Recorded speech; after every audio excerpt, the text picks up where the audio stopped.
Okay, may mudto na usab kanatong tanan Luzon, Visayas, Mindanao. Mayong mudto Philippines, may mudto world, may mudto universe. Ano na punta mga galan, ini atong tulumanon sa kahanginan, CONA, Catechesis on Air. Ug ako lang gihapon kini yung ubos nga lagad, Reverendo Padre Edwin Academia Acab. Abino adlaw na usab karon nga Huwebes, speech sa size na kini manghigala sa bulan sa Nobyembre tuig 2025. O padayon ta manghigala sa ato ang mga buhatonon ni ining kamuntuhon, no? O ako lang gihapon kini ha inyong ubos nga alagad, Reverendo Padre Edwin Academia Acab. Abino ato day nga timbayaw, no, og may mudto ang atong mga kaigsuonan nga mga kaparian, no? Ilibin gayon ang akong classmate, no, si Padre Obing Masyon din sa Siquijor, si Padre Dami Hiramis din sa may kining Himalalod, si Padre Tunton Arnaiz o yang kaubang pare din sa Kwasay pare sa kining sigala ning lugar mga higala. Batinggil na.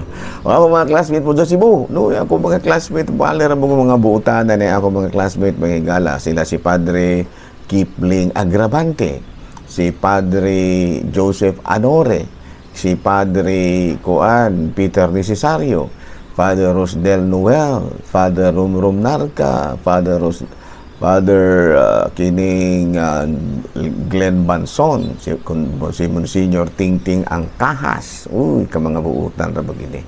Naging manusab si Father Milton Medida. Kumusta? Unya, igo manusab mga higala ang akong classmate din sa Maasin, si Father Dodong Cordobes, si Padre Samuel Papa. Og ingo manusab din sa may Tagbilaran, no, si Father Boboy Villapaz. Ambot murag naniwang man siguro akong classmate din na, no? Father Bobski, no? Masig naniwang na kaha. Naniwang ang sutana. Abe na paday. Yung ako pa daw, sige magkakatawa. Okay, na maginang wanta kanang share your laughter, no? Ayaw kayo i-share your tears. Ang imong i-share, ang imong share your laughter. Ayan, no? So, depende na po na, o mudawat mapuning imong siran, no? O dili mudawat, kaya watay mahimuan na, saon man nga, dili man sila gustong malipay. Ayan, no? Ako kaya ginahan man kung gusto. Uy, ako na yung kumusta ako, nabilib ko kaya niya akong igsuong pare, mahigala, no? Si Father Darwin, no? Father Darwin, no? Father Darwin, o yan mga kauban, no? Si Brad Michael, no? Brad Paul, uy, mga maayo kay mga higala nga mo manalipod sa pagtulon ang Katoliko, no? Ang ilampo ginato ni mahigala, no? Si Father Darwin Gitgano, no? O yung manusab si Brother Paul, o mga kauban nga si FD din na sa Tagbilaran, ha? O din na sa Cebu ba rin sila, o at Tagbilaran, no? Mga muna sila yung mga banggiitan, o katupod si Talibong. Kita ito ang ating first frame ni Brother Talibong, James mo siguro to, no? Father James, Brother James. No? Daghan pang mga Katoliko nga higala nga sige nga post din sa ato ang Facebook, no? Nga nanalipod sa pagtulon ang Katoliko. So salamat kay ninyo, ha? Nga bisan ang mga kuan ba, mga kining atong mga lay, no, naningkamot yun pagpadalipod. No? Alang niya itong mga laing relihiyon, ayaw na may kawaya, ha? Igo rabi agad may nanalipod po, no? Kay parehos gud sa inyong balay, o munay musulod sa inyo, o niya, kanang, kana bang kumbinsihon ang inyong mga kauban sa balay nga mamalhin sa ilahang balay. Manalipod po siguro. Kami nga po siya kayong balhin, no? Kay malipayon naman ta diri, so sa may imong gikagulan diri sa ato nga palangga man sad ka mo po sa atong mga pagtulon ang Katoliko, nga mga kauban ang Katoliko. Ayaw ra man buwan lamang malipayon ra man ta diri sa ato ang pagtulon ang palangga ra man mo namo, no? Ano? So ingon na niya na, ha, mga laing relihiyon, ayaw na po lamang ng tao. O pwede rin nag inyong magpadayag mo sa inyong mga pagtulunan, pero ayaw po din tao kung ano kanang iluga nga mo mga kuan. Ako di ko mo ilog. Ako daghang kay moingon ako nga, Padre, kanang Mubalhin ko din sa imong relihiyon kaya usa. Tuni usa pag-ayo ang pagtulon ang Katoliko para ber ka mobalhin. Kung makumbinsi na gani ka nga maunag yun ang gusto nimong puy ang Katolikohang pagtulunan hangtod sa imong ikamatay, kana maayo na siya. Okay, klaro? Mamanay ako ang kuan higala, mamanay ako ang kalagmitan nga isulti. Klaro? Ay ng tao. Klaro! Nala no, may munto na. Ako dahil nga timbayaon og may munto sa mga tuag obispo, si Bishop Juanito B. Cortez. Ang ato pong arsobispo din na sa Cebu, si Archbishop Abet Uy. Maayo po kay si Kuan Uy. Maayo po kay si Archbishop Uy nga mo pasabot yun. Lami na ba kayo iyang pagpasabot kay ipaagi niya og mga istorya. Nandot kayo. Ako sige kong paminaw. Sige kong paminaw. Yan. Ako apong idol po kayo nga kana malami po kayo siyang mapasabot si Father Tito Kaluwag. Ang iyahang ko na mahigala, no? Galang na itong wala kabalo, no? Ibi na, no? Alas 5 ibitya. No? Tanaw mo kay dagang kay siyang mga pagtulunan ng gitudlo po.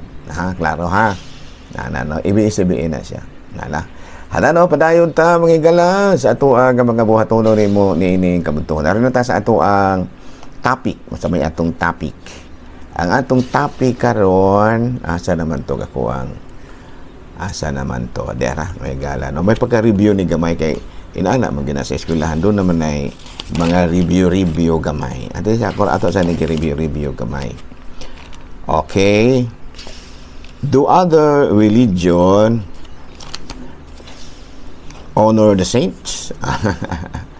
Do other religious sects honor the saints? Ang tubag ni ana wala nagkuan ni sila nag-honor gihapon ang mga laing relihiyon. They also honor their members, no, the heroic deeds of their members, although they don't call them saints.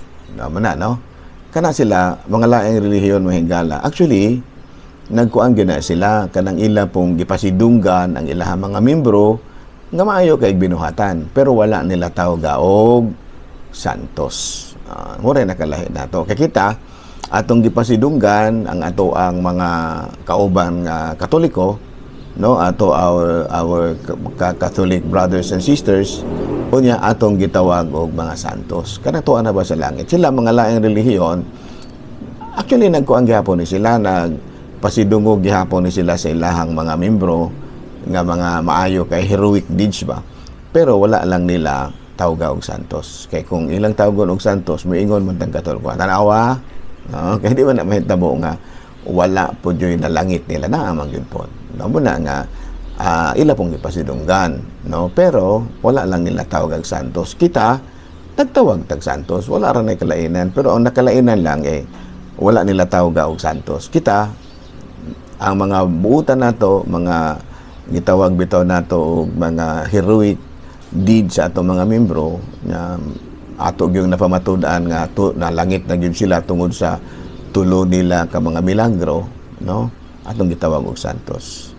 Historical, the practice of honoring the saints in Christianity began in the early church, rooted in the Jewish tradition of venerating prophets and holy individuals. Okay, nagsugod gid ay mga higala kining pagpasidungog sa mga santos, no, binasi sa tradisyon sa mga Hudiyo nga ilahang gipasidunggan ang mga propeta ug ang mga balaan nga mga tao, no, sa ato pa mga propeta, no, gipasidunggan man na nila. Initially, martyrs were the first to receive special honors. Sa atong Katolikong pagtuo, ang primero gyud nato nga gipasidunggan nga special gyud nga pasidungog isip mga santos mao gyud ang mga martir, no? Doon naging mga public commemoration starting as early as the 1st century. Pero this evolved to include other Christians recognized for their holy and virtuous lives. Ayan, muna diha, no? So, the pangutanan, do non-Catholics also honor their members who lead holy lives? Ang the answer is yes.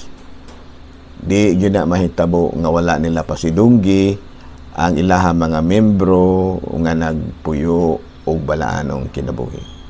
No? Non-Catholics also, non-Catholic Christian denominations also honor individuals who lead exemplary lives through their approach and through their approach and terminology may differ from the Catholic tradition of canonizing saints. Ito pa, ilang yapong ipasidunggan, katong mga membro nila nga kanang mga nagpuyo og balaanong kinabuhi. Bisan tuod, kung wala kini masubay ang tradisyon sa mga Katoliko, nga ato pag yun i-canonize, buti pasabot, ato po ba nga siguruhon nga nalangit na sila, kay nangita man tagtulo ka milagro. While they may not use the title saint or have formal canonization process, many Protestants and other non-Catholic Christians recognize and commemorate individuals who have lived lives of faith, service, and holiness, often as model for others. Sa ito pa, ilag yung gipasidunggan ang mga nahauna, nga mga buwa maayo kay buutan kayo, aron mahimong sumbanan sa uban nilang membro. While Catholics pray to saints for their intercession, the practice of asking prayers from individuals deemed holy is not exclusive to Catholicism alone. Other Christian denominations and even some non-Christians may ask for prayers from those they consider to have lived exemplary lives, though they may not call it praying to saints. The core of seeking influence is a common element across various belief and system. Gani, si San Pablo, si San Pablo ba? Kailan mong San Pablo? Nagpaampo man gani sa ikaduhang sulat ni San Pablo ngadto sa taga-Tesalonica, Kapitulo 3, versikulo 1 hanggang 4, as for other matters, brothers and sisters, pray for us that the message of the Lord spread rapidly and be honored as it was with you. Mismo gani si San Pablo nagpaampo sa ikaduhang sulat ni San Pablo ngadto sa taga-Tesalonica, Kapitulo 3, versikulo 1 hanggang 4. Expressing our Christian faith, Christian tradition, what are them? O sa may atong mga Christian tradition, various actions and attitudes including prayer, Bible intake, living a life of love and compassion, sharing one's faith with others, and serving the community. Muna yung mga munay nindot kayong makapasantos gina nato, prayer life, puhian ang mga pagtulunan sa Biblia, pulaan ang kinabuhi nga puno sa gugma o kaluoy, ipaambit ang imong pagtuo ngadto sa uban o muserbisyo ka sa tanan. And these are ways of connecting with God and embodying Christian values in life. For example, Jesus during the time of the patriarch, the Jews during the times of the patriarch, doon nagyoy mga tao, mga higala nga nakapakita gyud og ilang mga maayong kinabuhi. So, number 1, Abraham. Number 2, Isaac. Number 3, si Jacob. Unya, sa Leviticus Kapitulo 1, versikulo 3 hanggang 17, maampuon kayo siya.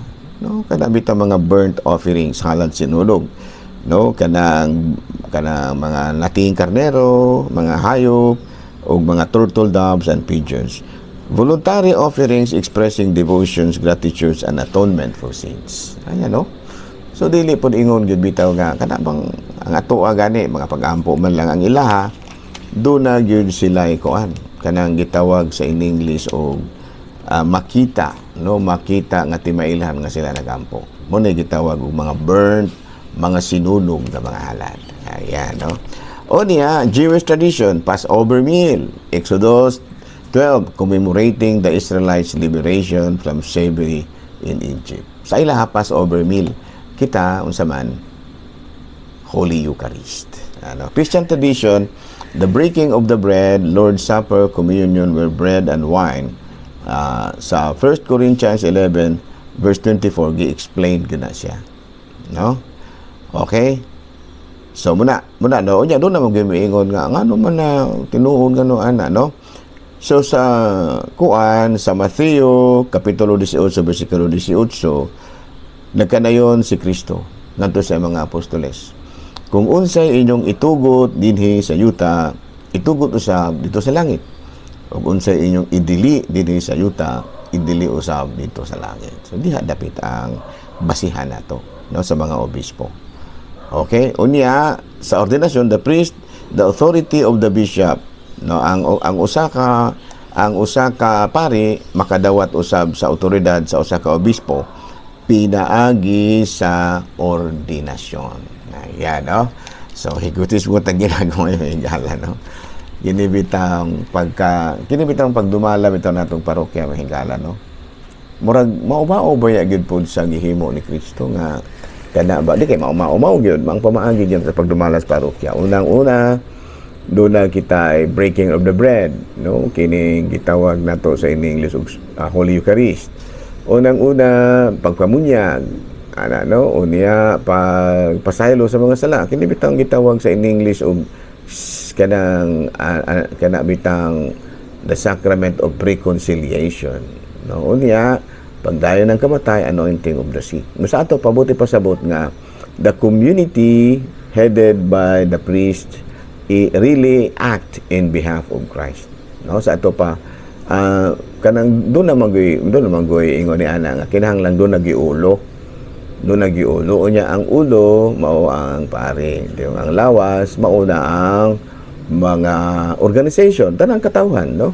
Kami diri sa ingon mahigala kaluoy Ginoo usag yun sa amo ang kanunay gihimo mao gyud ang paghimo og mga project alang sa parokya, no. Project yun panalitan sa akong panahon nagtukod kog mga tukod ko og mga kinibang kapilya daghan kong kapilya mga siguro mga 7 o 8, no. Sa ito pa mao gyapon, no, si Kristo sa una mura po gyapon siya nagtukod siya kapilya ngano man nagbalhin-balhin man siya og lugar, no.